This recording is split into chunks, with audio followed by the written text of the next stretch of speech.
ஆண்டவராக இயேசு கிறிஸ்துவுக்குள் மிகவும் அன்பாக நேசிக்கப்பட்ட அன்புக்குரிய சகோதர சகோதரிகளே, உங்கள் யாவருக்கும் அன்பின் வாழ்த்துக்கள். நம்ம தொடர்ந்து பார்க்கக்கூடிய ஜீவனும் ஜீவ உரிமைகள் என்ற தலைப்பின் கீழாக இன்றைய நாளுக்குரிய ஒரு கேள்வி பதிலுக்குள்ளாக கடந்து போக போன்றோம். அதற்கு முன்பாக ஒரு சிறிய ஜெபம் பண்ணி தொடங்கிடலாம். வானத்துக்கும் பூமிக்கும் ஆண்டவரே, உமக்கே துதியும் சோஸ்திரமும் கனமும் மகிமையும் சதா காலங்களிலும் உண்டாயிருப்பதாக. எம்மட்டுமாய் பாதுகாத்து சுகபலன் கொடுத்த நன்மைகளுக்காக நன்றி செலுத்துகின்றோம். இப்பேற்பட்ட சத்தியங்களை தெரிந்து கொள்ள வேண்டுமென்று நீர் சித்தம் கொண்டிருந்தீர், அதற்காக நன்றி செலுத்துகின்றோம். இதாவே வரக்கூடிய நாட்களில் நம்ம அதிகமான சத்தியங்களை தெரிந்து கொள்ள தேவன் நம்மை கிருபை செய்யுமாய் ஜெபிக்கின்றோம். இவையாவும் எங்கள் மீட்பெரும் இரட்சகரும் குருவுமாகிய ஆண்டவராக இயேசு கிறிஸ்து நாமத்தினாலே கேட்கிறோம் நல்ல பிதாவே, ஆமேன். அன்புக்குரிய சகோதர சகோதரிகளே, 1916 வருஷத்தில் கேட்கப்பட்ட ஒரு கேள்வி. ஸோ இந்த கேள்வி ஒரு எளிமையான கேள்வியாக இருந்தாலுமே அதை ஃபர்தராக அதிகமாக கூர்ந்து நிதானிக்க ஆரம்பித்தோம் அப்படின்னா நிறைய யோசிக்க வேண்டியிருக்கும், இன்னும் நிறைய கற்றுக்கொள்ள வேண்டியிருக்கும். இருந்தாலுமே அவர் கேட்ட கேள்வியை பதிலை படிச்சிடலாம் ஃபஸ்ட்டு நம்ம, சரிங்களா? ஓகே. கேள்வி: மீட்பின் பலன் சாற்றப்பட்டால் இதை யார் சாற்றுகிறார்? மீட்பின் பலன் அப்படின்னு பார்க்கும்போது அந்த மெரிட் அப்படின்னு நம்ம கவனிக்கிறோம், சரிங்களா? ஸோ இந்த மெரிட்டை யார் நமக்கு சாற்றா அப்படின்றது தான் கொஸ்டின்.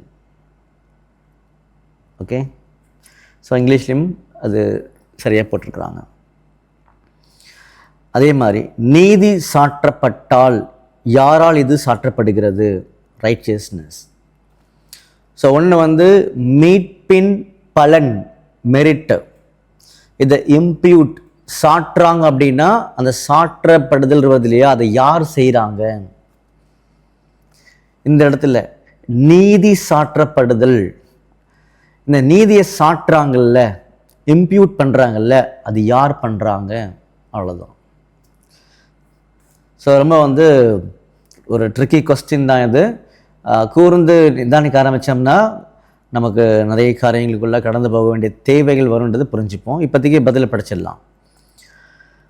அவர்களுடைய முழுமையான அர்ப்பணிப்பின் உடன்படிக்கையின் நிபந்தனைகளின் கீழ். அவர்களுடையன்னா யார் யாரெல்லாம் அர்ப்பணிப்புகளை வராங்களோ அவங்கள பற்றினது.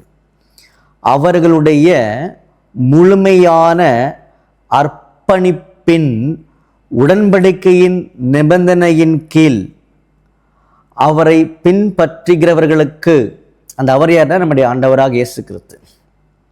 அதாவது ஒரு முழுமையான அர்ப்பணிப்புகளை வரும் இல்லையா, அர்ப்பணிப்புகளை வரும் பொழுது அந்த அர்ப்பணிப்பின் உடன்படிக்கையின் நிபந்தனையின் கீழ் நம்முடைய ஆண்டவராக இயேசு கிறிஸ்துவை யார் யாரெல்லாம் பின்பற்றுகின்றார்களோ அவர்களுக்கு தம்முடைய சொந்த பலனை, அவருடைய மெரிட், பிதாகிய தேவன் அவர் கையில் கொடுத்தார் இல்லையா, மெரிட்டு, அதான் அவருடைய சொந்த பலன். அந்த மெரிட்டை நமது கர்த்தராக இயேசு கிறிஸ்து சாற்றுகிறார், அவ்வளோதான். ஸோ முதல் கேள்விக்கான பதில் ரொம்ப எளிமையாக முடிஞ்சிருச்சு. யார் மீட்பின் பலனை சாற்றுகிறார் அப்படின்னா நம்முடைய ஆண்டவர் இயேசு கிறிஸ்து பண்ணுறாரு. எப்போ பண்ணுறாரு, யாருக்கு பண்ணுறாரு? அந்த அர்ப்பணிப்பின் உடன்படிக்கையின் நிபந்தனைகளின் கீழ் யார் யாரெல்லாம் நம்முடைய ஆண்டவர் இயேசு கிறிஸ்துவை பின்பற்றுறாங்களோ அவர்களுக்கு ஆண்டவர் இயேசு கிறிஸ்து மீட்பின் பலன், மெரிட்டை சாற்றுகிறார். முடிஞ்சிருச்சு. இப்போ அடுத்தது, ஆனால் இந்த சாற்றப்படுதல் தெய்வீக நீதியுடன் கூடிய ஒத்துழைப்பு. இந்த சாற்றப்படுதல் சாதாரணமாக நடந்துராது. இந்த சாற்றப்படுதல் என்பது எந்த சாற்றப்படுதல்? பலன் சாற்றப்படுதல், சரிங்களா? இந்த சாற்றப்படுதல் என்பது தெய்வீக நீதியுடன் கூடிய ஒத்துழைப்பு மற்றும் முழுமையான அங்கீகாரத்துடன் உள்ளது. அப்போது இந்த சாற்றப்படுதல் கூட தெய்வீக நீதியுடைய அங்கீகரிப்பு இருக்கணுன்றது கூட அங்கே சொல்கிறார். அதோட சேர்ந்து தான் அது நடக்கும் அப்படின்றார். வேறு வழி இல்லை, இது நடக்காது. நம்முடைய ஆண்டவராக இயேசு கிறிஸ்தான் சாற்றுகிறார் அந்த மீட்பின் பலனை. ஆனால் அது தெய்வீக நீதியுடன் இசைவாக இருக்கணும், அப்போ தான் அது சாற்றப்பட முடியும், வேறு வழிலாம் இல்லை அப்படின்னு சொல்கிறார். அடுத்தது, கர்த்தராக இயேசுவை பின்பற்ற விரும்புகின்ற ஒருவருக்கு மீட்பின் பலனை சாற்றுவதை, கர்த்தராகிய இயேசு கிறிஸ்துவை பின்பற்ற விரும்புகின்ற ஒருவருக்கு மீட்பின் பலனை சாற்றுவதை தெய்வீக நீதியின் பேரில், பரலோக பிதாவின் பேரில், தெய்வீக நீதியின் பேரில், பரலோக பிதாவின் பேரில் அப்படிப்பட்டவருக்கு நீதி சாற்றப்படுவதாக வெளிப்படுத்தலாம். அப்போ யார் யாரெல்லாம் நம்முடைய ஆண்டவராக இயேசு கிறிஸ்துவை உண்மையாகவே பின்பற்றணும்னு சொல்லி நினைக்கின்றார்களோ அவர்களுக்கு தெய்வீக நீதியின் அடிப்படையில், பரம பிதாவின் பேரில், அவருடைய அடிப்படையில் அப்படிப்பட்டவர்களுக்கு, எப்படிப்பட்டவர்களுக்கு, ஆண்டவராக இயேசு கிறிஸ்துவை யார் யாரெல்லாம் உண்மையாக பின்பற்றணும்னு சொல்லி விரும்புகின்றார்களோ அவர்களுக்கு நீதியின் பேரில், பிதாவாகிய தேவனின் பேரில் நீதி சாற்றப்படுவதாக வெளிப்படுத்தலாம் அப்படின்னு சொல்லி நாம் படிக்கிறோமே அப்படின்றார். எங்கே படிக்கிறோம் அப்படின்னா, தேவனே அவர்களை நீதிமான்கள் ஆக்குறான்னு சொல்லி ரோமர் 8:33 நம்ம படிக்கிறோமா அப்படின்றது சகோதரர் சொல்கிறார்.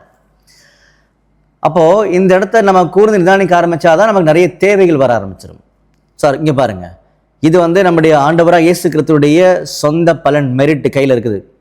இதை யார் சாட்டுறாங்க அப்படின்னா ஆண்டவர் இயேசு கிறிஸ்து பண்ணுறாரு. நீதி யார் சாட்டுறாங்க அப்படின்னா பிதாகிய தேவன் பண்ணுறாரு. அவ்வளோதான், கேள்விக்கு பதில் முடிஞ்சிருச்சு. ஆனால் இது எப்போ அப்படின்னு யாராவது கூர்ந்தா அதை யோசிக்க ஆரம்பிக்கும் போது தான் நிறைய தேவைகள் நமக்கு தேவைப்படுது. நமக்கு ரோமரில் 3ஆம் அதிகாரம் 24ஆம் வசனத்தில் ரொம்ப அருமையான ஒரு சப்போர்ட் அங்கே இருக்குது. என்னன்னு சொல்லி பார்க்கும்போது, இலவசமாக, அதாவது அவருடைய கிருபையினால, அந்த அவருடைய கிருபையினாலது பிதாகியனுடைய கிருபையினால இலவசமாக கர்த்தராக இயேசு கிறிஸ்துவில் உள்ள மீட்பை கொண்டு நீதிமான்களாக்கப்படுகின்றோம். அப்போ பிதாகிய தேவன் தான் நீதிமான் ஆக்குறாரு. அப்போ அவர் தான் நீதியை சாற்றுகின்றார்ன்ற மாதிரி இங்கே தீர்மானிக்கப்பட்டாச்சு அவருடைய ரைட்டிங்ஸில். அது ரோமர் 8:33 கொடுத்துட்டாரு. நம்ம எக்ஸ்ட்ராவாக ரோமர் 3:24 படித்தோம். அதில் அவருடைய கிருபையினால கர்த்தராக இயேசு கிறிஸ்துவில் உள்ள மீட்பை கொண்டு நீதிமான்களாக்கப்படுகின்றோம், அவ்வளோதான். அப்போது இது ரெண்டுமே ஒரே டைம் நடக்க வேண்டிய ஒரு காரியமாக இருக்குன்றதை நம்ம புரிஞ்சுக்க ட்ரை பண்ணியிருக்கோம், அவ்வளோதான். அப்போ பிதாவாகிய தேவன் பாருங்க நீதியை சாற்றுறதெல்லாம் என்ன நமக்கு தெரியணும்ல. அப்போ நீதி என்பது என்ன, நீதிமானாக்கப்படுதெல்லாம் என்ன அர்த்தம்? தேவனுக்கு ஏற்புடைய மனிதனாக, சரியான மனிதனாக இவர் இருக்கிறாரு அப்படி நிற்க வைக்கிறது தானே. அப்படி நிற்க வைக்கிறது எதனால் முடியும் அப்படின்னா இந்த பலனால தான் முடியும். புரியுதுங்களா? இந்த மீட்பின் பலன் இருந்தால் தான் இவங்க நீதிமானாக நிற்க முடியும். அப்போ எல்லாமே இன்டர் கனெக்டட், சரிங்களா? ஸோ அந்த வகையில் இந்த கேள்வியை ரொம்ப ஞானமாக பிரித்து கேட்டிருக்கிறாங்க. ஆனால் மறந்துடாதீங்க, பின்னாடி வரக்கூடிய அநேக ரைட்டிங்ஸ் படிக்க போகிறோம். நீதிமானாக்கப்படுதல்லாம் ரொம்ப இன்ட்ரெஸ்டிங்கான பாயிண்ட்ஸாக இருக்குது. அதில் சகோதரர் என்ன பண்ணியிருப்பாருன்னா இதை பிரிச்சியும் சில இடங்களில் சேர்த்தும் என்ன பண்ணியிருப்பாருன்னா அருமையாக விளக்கி காமிச்சிருப்பார். அதனால் தெரிய வேண்டிய காரியங்களை மட்டும் என்ன பண்ணிக்கோன்னா நம்ம உள்வாங்கிட்டே இருக்கிறோம், சரிங்களா? தெளிவுகளை நம்ம அப்பப்போ என்ன பண்ணிக்கோன்னா இந்த வார்த்தையின் மூலமாகவும் நம்முடைய கேள்வி பதில் மூலமாகவும் தெளிவுகளை உறுதிப்படுத்திக்கிட்டே போகிறோம், சரிங்களா? இப்போதைக்கு என்ன புரிஞ்சுக்கிறோன்னு சொல்லி பார்க்கும் பொழுது, ஆண்டவராக இயேசு கிறிஸ்து கையில் அவருடைய சொந்த பலன் இருக்குது. அதை சாற்றுவது யார் அப்படின்னா நம்முடைய ஆண்டவராக இயேசு கிறிஸ்து தான் அதை செய்கிறார். கண்டிஷன் என்ன? யார் யாரெல்லாம் அர்ப்பணிப்பின் உடன்படிக்கையின் கீழ் ஆண்டவரை பின்பற்றின்னு விரும்புகிறாங்களோ அவங்களுக்கு சாற்றுகிறான்றது கிளியர் ஆகிடுச்சு. நீதியை சாற்றுகிறது யார்? அது தெய்வீக அந்த நீதியுடன் ஒத்து போகக்கூடிய ஒரு காரியமாக இருக்குது. அதாவது நீதியை சாற்றுவது யாருன்னா அந்த நீதியை சாற்றுவது பிதாவாகிய தேவன் தான். அப்போ அந்த தெய்வீக நீதி கூட இந்த எல்லா காரியங்களும் இணக்கமாக வந்து தான் ஆகணும். அதனால தான் அந்த நீதியை சாற்றுவது யாருன்னா பிதாகிய தேவன்ற ஒரு பாயிண்ட்டை பார்த்தீங்கன்னா சகோதரர் இங்கே ரோமர் 8:33 வச்சும் சொல்கிறாரு. நம்ம ரோமர் 3:24 இருக்குது. இப்போதைக்கு நம்ம புரிஞ்சுக்கலாம். ஸோ தொடர்ந்து இந்த காரியங்களாம் பண்ணலான்னா நம்ம நிதானிக்கலாம்னு சொல்லி பார்க்குறோம். ஒரு சிறிய ஜெபம் பண்ணி முடிச்சிடலாம். சர்வ வல்லமையும் மகா இரக்கமும் கிருபையும் நிறைந்த அன்பின் பரலோக பிதாவே, உமக்கே துதியும் சோஸ்திரமும் கனம் மகிமையும் சதா காலங்களில் உண்டாயிருப்பதாக.